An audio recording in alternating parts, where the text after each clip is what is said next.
Damos comienzo a estas jornadas. La primera mesa temática se titula Crisis climática y tradiciones del budismo. Va a estar a cargo la primera ponencia de Roberto García, quien es profesor, investigador de estudios budistas en el Centro de Estudios de Asia y África del Colegio de México. Su ponencia se titula Un mundo interdependiente, el Dharma budista, el gobernante y los espíritus locales en la ecología del budismo temprano. Damos la bienvenida a Roberto. Muchísimas gracias. Buenos días y buenas tardes a todos. Muchísimas gracias primero que nada a las y los organizadores de este evento, a la RIE, a la Fundación Dharma Gaya, pues por haber convocado a todo este grupo de especialistas y estudiosos y entusiastas. Voy a comenzar entonces con mi presentación. Voy a dar algunas claves, algunas nociones importantes para comprender cómo en distintas escuelas antiguas del budismo se entendía la relación entre los seres vivos y el entorno, el medio ambiente. He titulado mi ponencia Un mundo interdependiente, el Dharma budista, el gobernante y los espíritus locales en la ecología del budismo temprano, y estaré enfocándome en cada uno de estos puntos a lo largo de mi presentación. Em, Bien, antes que nada, pues bueno, me gustaría hablar un poco de cómo la ecología del budismo temprano es muy distinta a la visión que tenemos actualmente de cómo funciona el entorno, el medio ambiente, ¿no? También una nota aquí cuando me refiero a budismo temprano, para que no exista, digamos, la confusión. No me estoy refiriendo específicamente, por ejemplo, al budismo Theravada, sino a un conjunto de escuelas de pensamiento budista que existieron en India desde siglos antes de la era común hasta más o menos el siglo 3 cuatro, en donde incluimos Theravada, pero también otras escuelas como Sarvastivada, Dharmaguptaka, Sautántrica, etc. Eh, la mayor parte de estas escuelas, como yo decía hace un momento, tienen una visión muy distinta de la influencia que tienen los seres sobre el medio ambiente. Y aquí voy a empezar con un ejemplo antes de entrar al tema específico de esta investigación, que tiene que ver con la influencia que se le atribuye, por ejemplo, al Buda Shakyamuni, ¿no? O a otros Budas. Pero en el caso específico del Buda Shakyamuni tenemos muchos ejemplos en la literatura de estas escuelas en donde el Buda puede tener un efecto directo y modificar completamente el entorno como resultado de su propio mérito, ¿no? Algunos de los ejemplos más clásicos son, por ejemplo, los temblores, que por supuesto para nosotros, pues los temblores son un evento que puede ser catastrófico, ¿no? Dependiendo de la intensidad. En el caso del budismo antiguo, pues bueno, se plantea que cuando un Buda nace, cuando un Buda, bueno, adquiere esta categoría de Buda, o cuando alcanza el Mahaparinirvana, se producen temblores de tierra impresionantes, ¿no? Sin embargo, son temblores que no generan, digamos, destrucción, como en los temblores que podemos experimentar en nuestro mundo. Otro ejemplo que me parece muy relevante, eh, aparece también en muchas fuentes, como en esta que les pongo aquí, Ashoka en donde se describe pues un evento muy especial, ¿no? Cuando el Buda sonríe, la sonrisa del Buda tiene un efecto muy particular.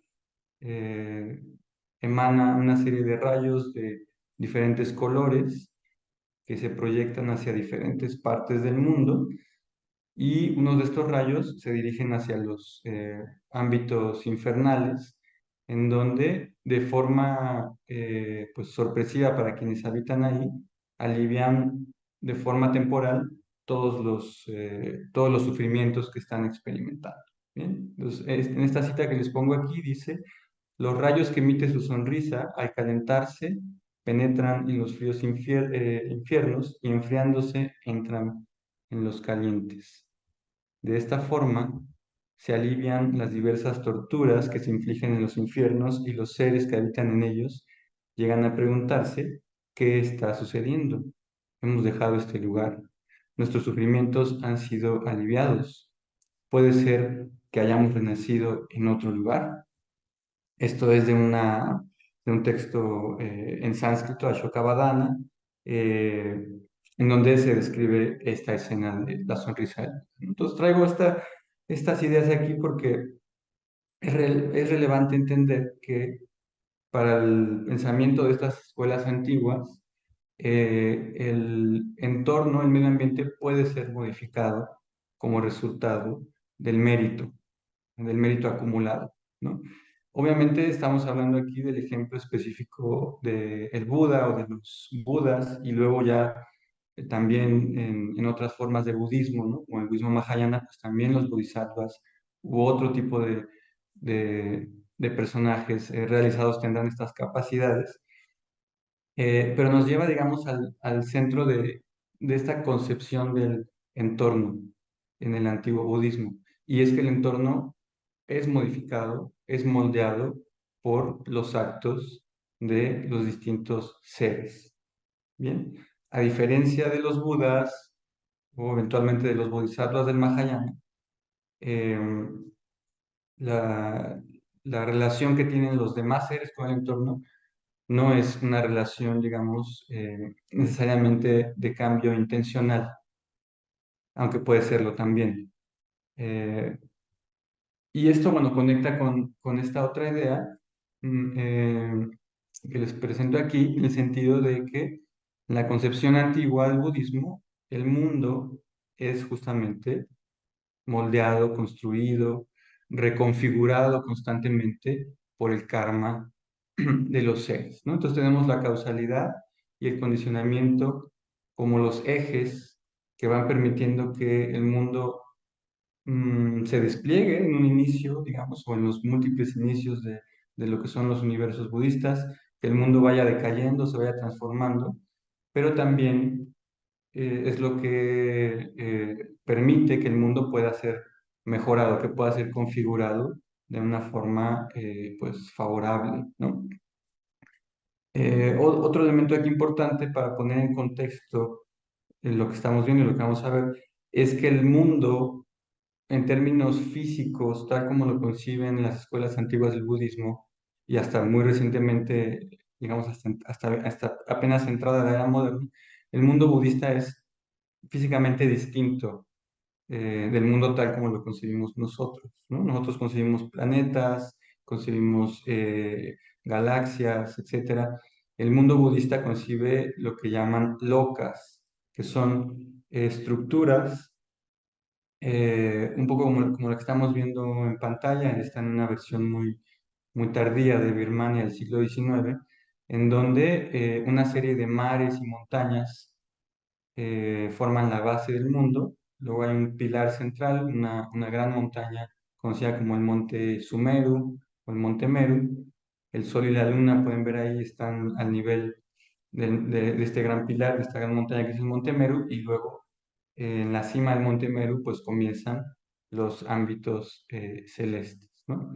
Entonces podemos pensar entonces que el mundo budista tradicional es, está planteado de forma muy distinta a como lo pensamos nosotros. Sin embargo, bueno, pues vale la pena concentrarse en esta idea central que es la capacidad, o más que la capacidad, la inevitabilidad de que los actos de los seres van a moldear y van a ir configurando cómo se desarrolla el mundo y pues todos los factores que intervienen en él.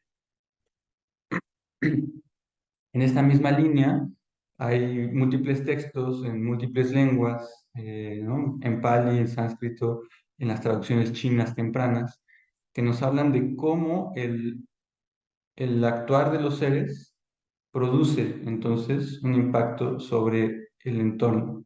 Este primer texto que les presento aquí, Paloka Sutta, en el canon Pali, pero aparece también en el Ekotarikagama, que es un canon probablemente de los Mahasángicas, nos plantea esta idea, ¿no? Y voy a leer la cita. Dice: en la actualidad, la gente está infatuada por una pasión contraria al Dhamma, dominada por una codicia desequilibrada y afligida por un Dhamma erróneo.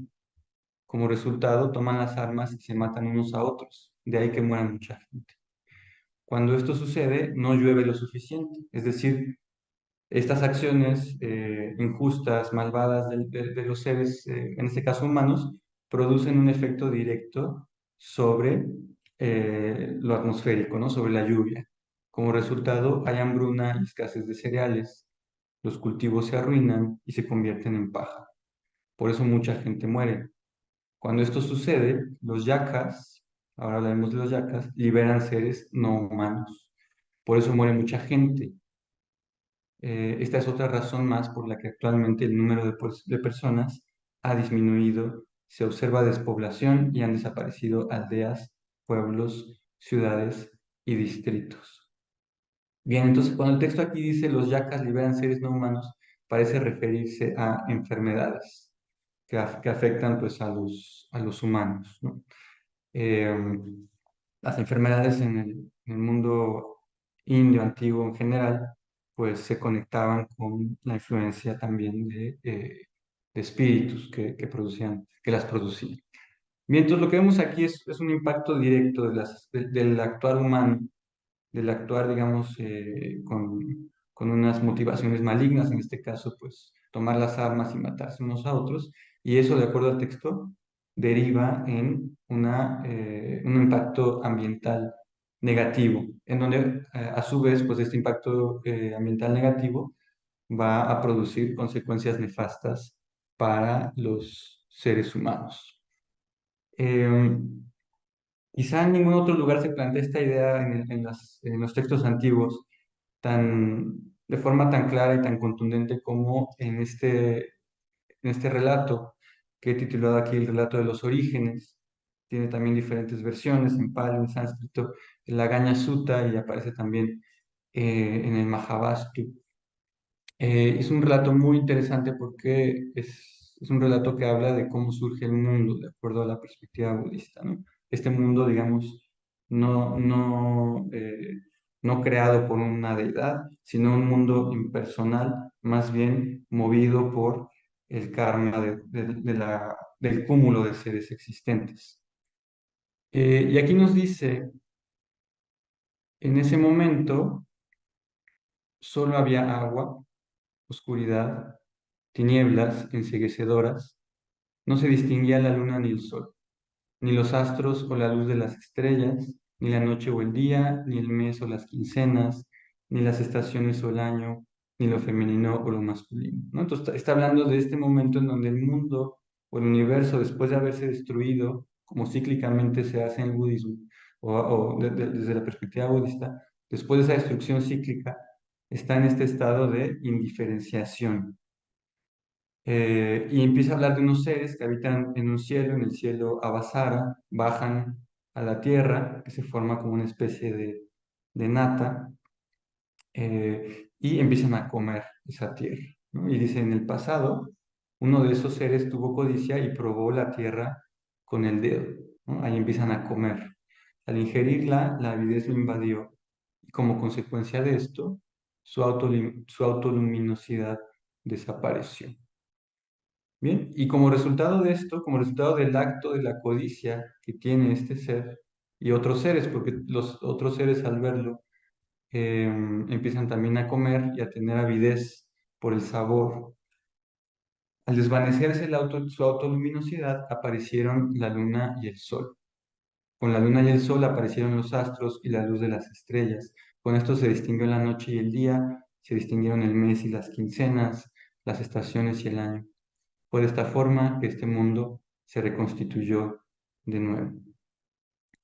Y entonces, en general, la idea que están planteando estos textos y el pasado este que les estoy presentando es que el mundo físico externo no es algo, no es una realidad independiente de el actuar de los seres, todo lo contrario. El mundo físico externo se va configurando y se va moldeando justamente por el actuar de los seres y más importantemente por la conducta moral de estos seres. Si los seres actúan de forma, digamos, virtuosa, pues entonces el mundo se configura de una forma, pero en estos ejemplos en concreto, si los seres actúan de una forma no virtuosa, entonces el mundo va degradándose de cierta forma.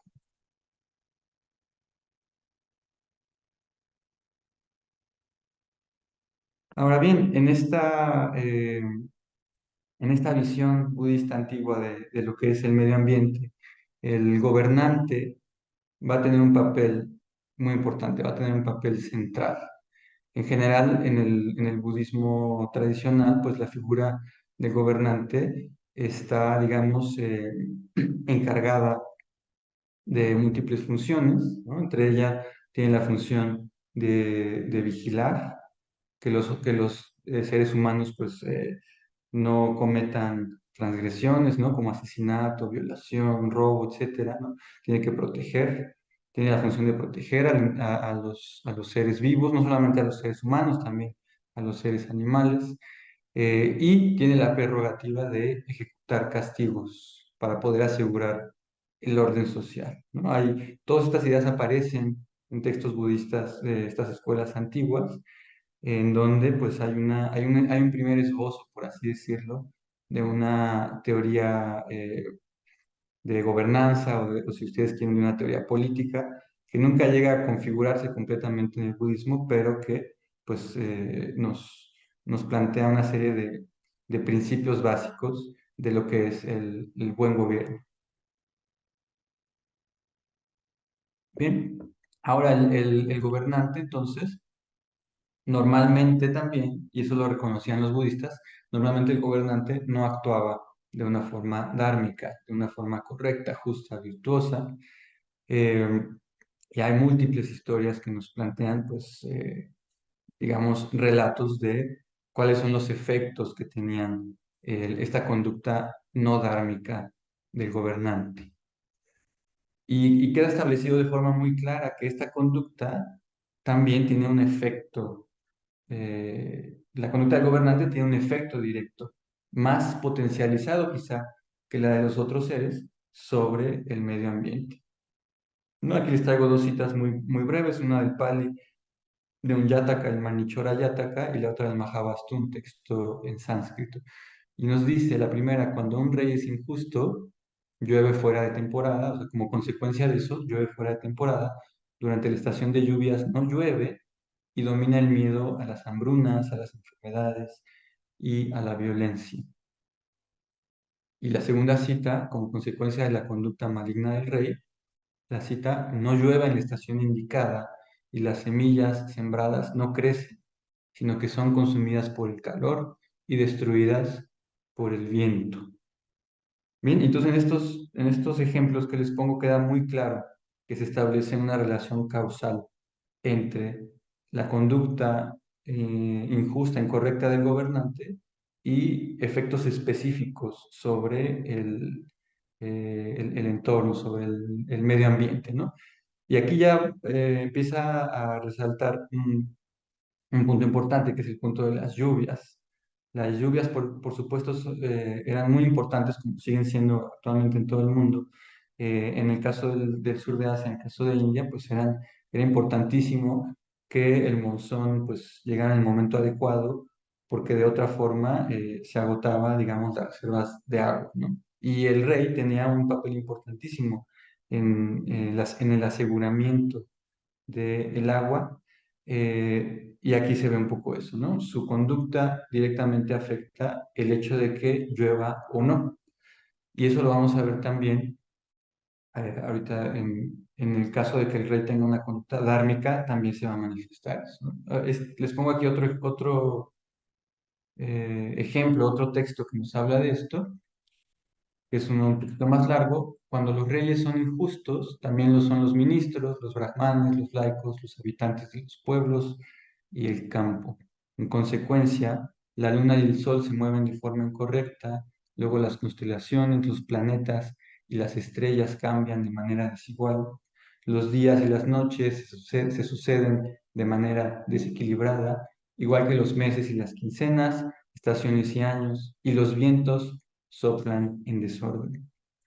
Entonces las deidades se enfurecen y en consecuencia el cielo no otorga lluvia a plenitud, ¿no? Entonces aquí otra vez tenemos la lluvia como el punto focal. Por esta razón las cosechas maduran fuera de tiempo y los seres humanos que se alimentan de estas cosechas viven poco, tienen mala apariencia y están llenos de enfermedades. Bien, entonces aquí se refuerza este punto que estoy señalando. La conducta del rey produce un efecto causal que se va y es un efecto, como pueden ver aquí, expansivo, ¿no? Su conducta va a impactar la conducta de otros, de tal forma que en esta jerarquía social que establecen estos textos antiguos, pues digamos, la punta de la pirámide, que es el gobernante, su conducta va a tener un efecto sobre todo el conjunto, y esto a su vez va a impactar negativamente o positivamente el entorno, el medio ambiente. Por otra parte, tenemos también pues ejemplos de conducta, digamos, dármica, de conducta virtuosa. eh, y aquí, como yo señalaba hace un momento, pues la importancia que tiene el rey para las lluvias está presente una y otra vez en los textos antiguos budistas, ¿no? En particular, por ejemplo, se habla en muchos de estos textos de cómo el gobernante tiene un elefante blanco, que es una especie de pues, elefante prodigioso que le permite traer las lluvias a placer en el momento en que así lo requiere el reino. No solo esto, sino que además se presenta como una de las funciones propias del gobernante, con o sin su elefante blanco, el hecho de poder producir lluvia a placer, ¿no? Por el simple hecho de desearlo, cualquier momento el gobernante puede hacer llover. Y esto, pues obviamente, asegura la fertilidad de las tierras, asegura las buenas cosechas y, por supuesto, la prosperidad y el bienestar del reino humano, pero también del entorno que está bajo el dominio de este gobernante, que también incluye a los animales. Em, y esto, bueno, me lleva a poner un caso muy específico, concreto de la historia, digamos, comprobable, ¿no? Que tiene que ver con el rey, el famosísimo rey Ashoka, este gobernante del siglo III antes de la era común, que sabemos de acuerdo a sus propios edictos, de acuerdo a sus propios textos, que tenía una afinidad especial por el budismo, estaba influido directamente por el budismo. Y en estos edictos Ashoka, si bien no menciona que él hace lluvia, lo que sí nos dice es que pues tuvo tuvo una empresa, digamos, de modificar distintos lugares de su reino, en donde posibilitó pues la excavación de pozos, estanques, etcétera, para que el agua estuviera disponible en beneficio de seres humanos y animales, ¿no? Entonces aquí les traigo dos ejemplos muy concretos. Eh, en el primer edicto dice, donde no había hierbas beneficiosas para los hombres y para el ganado, en todas partes se hizo importarlas y plantarlas. Asimismo, donde no había raíces ni frutos, en todas partes se hizo importarlos y plantarlos. En los caminos se plantaron árboles y se hicieron cavar pozos para el uso del ganado y los hombres. Y el otro dice, a lo largo de los caminos he hecho plantar baneanos para que puedan dar sombra a los animales, y a los hombres he hecho plantar arboledas de mangos.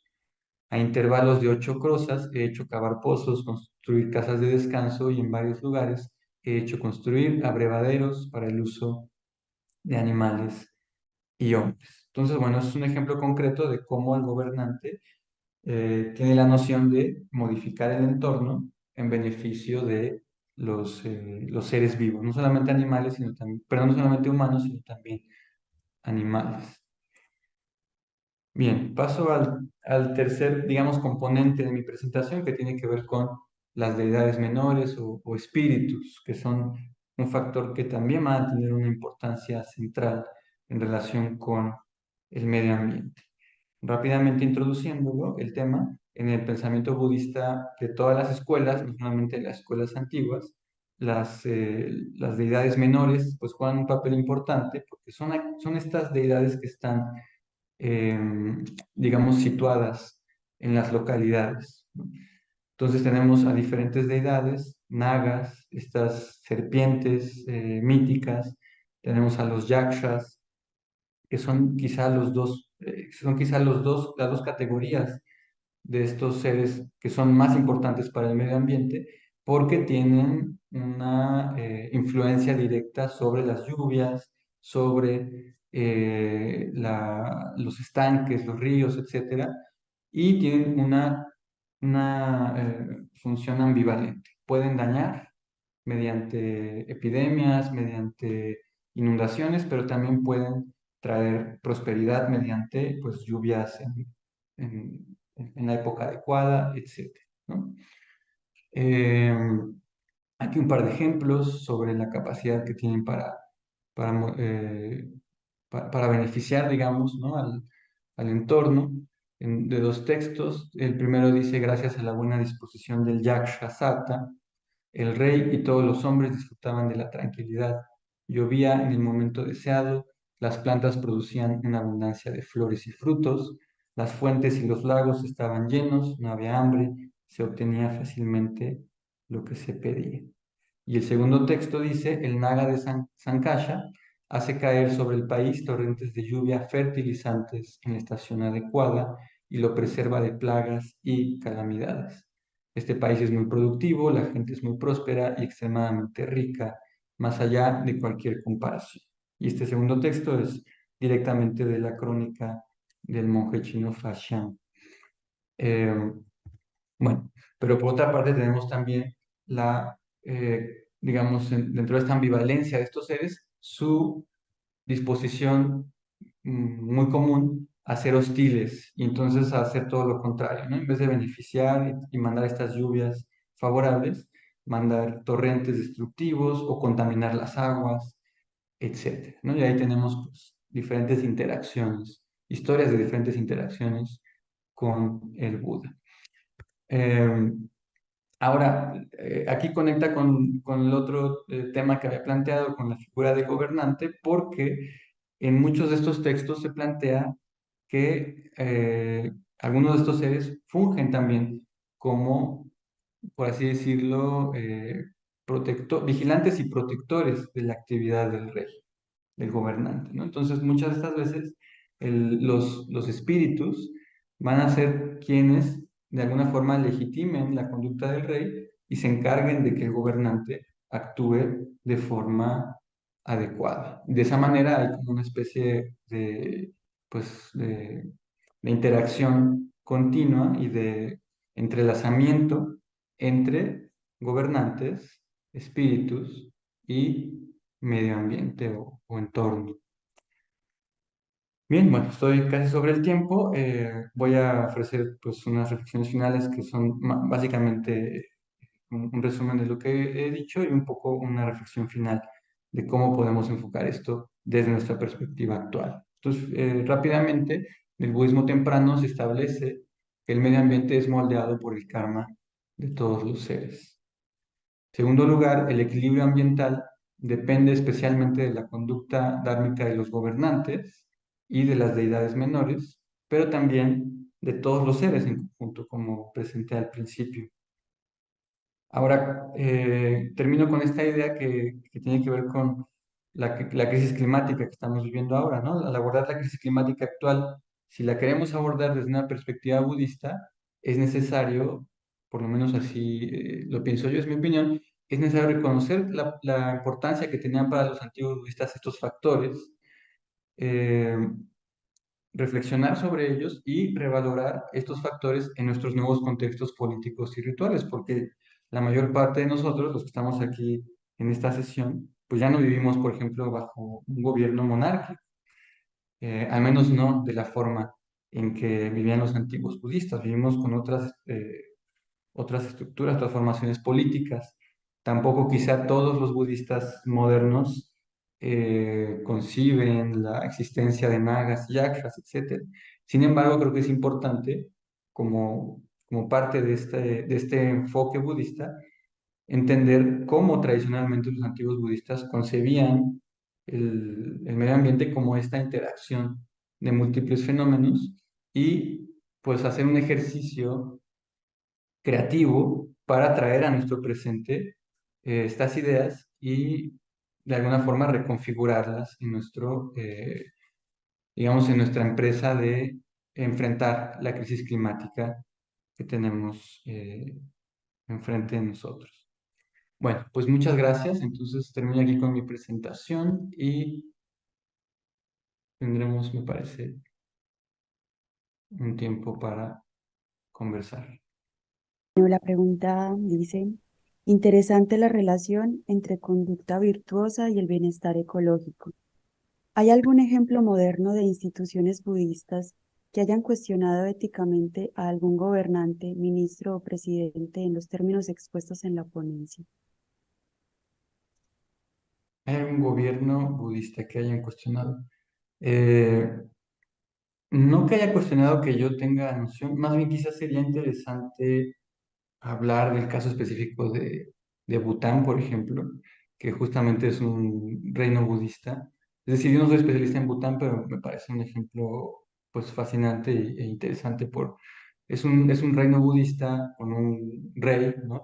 Están gobernados por una monarquía. eh, y hasta donde tengo conocimiento, que tampoco he estado yo en Bután, pero por lo que he visto desde fuera, pues hay un cuidado, es decir, hay un control muy cuidadoso del impacto ambiental. Entonces, en ese sentido, creo que más que una crítica que se haya hecho hacia pues eso, hacia gobernantes específicos, creo que podríamos voltear y ver el caso de Bután como como un ejercicio de lo que es posible, ¿no? Porque estamos viendo algo en tiempo real en nuestra época, en donde justamente están presentes estos elementos que he presentado, el gobernante, los espíritus locales, que pues, evidentemente son muy importantes en en esta, en en el tipo de budismo que se practica en esta región y el equilibrio ecológico, o por lo menos el no afectamiento del medio ambiente. Perfecto. Mira, y hay otra eh, pregunta que te queremos hacer. Un participante te pregunta, se entiende que en el budismo temprano y en la India antigua, en general, los espíritus eran quienes, de alguna manera, manejaban o controlaban la naturaleza, entendiendo que son espíritus que habitan en ella. Al moldearse del mundo físico con el actuar de los seres, ¿es un efecto espontáneo de la naturaleza o son los espíritus de la naturaleza que actúan y producen ese efecto en la naturaleza? Muchas gracias. Sí, es decir, los espíritus tienen una posición, pero los espíritus, igual que todos los demás otros seres, los humanos, los animales, los dioses, recordemos, en el budismo, pues simplemente están experimentando una existencia dentro de la cual morirán y luego renacerán de otra forma. Entonces, los espíritus no tienen, digamos, esta, esta potencia que tendría un dios en otro tipo de religiones. En realidad, es, digamos, el despliegue mismo del cosmos, el despliegue mismo del universo, responde no específicamente a los espíritus o no exclusivamente a los espíritus, sino al actuar, al karma del conjunto de todos los seres. Entonces, los espíritus tienen ya un impacto específico en el transcurso, digamos, de la existencia, ¿no? Pero en realidad son todos los seres y su karma conjunto el que va moldeando, bueno, el que hace posible todas las etapas del cosmos, ¿no? El que da, digamos, el impulso, si ustedes quieren, inicial para que se vaya reconfigurando o replegando, plegando, perdón, el mundo, y luego para que el mundo exista durante cierto tiempo y luego para que el mundo deje de existir. Entonces, recordemos que no hay el cosmos budista es un cosmos impersonal, no hay una entidad que está detrás controlando o moldeando, en realidad es el conjunto de seres, con sus actos, el que moldea el mundo. Gracias, Roberto, por tu ponencia. Te agradecemos muchísimo tu participación. Vamos a Muchas continuar gracias. con el programa. Muchas gracias.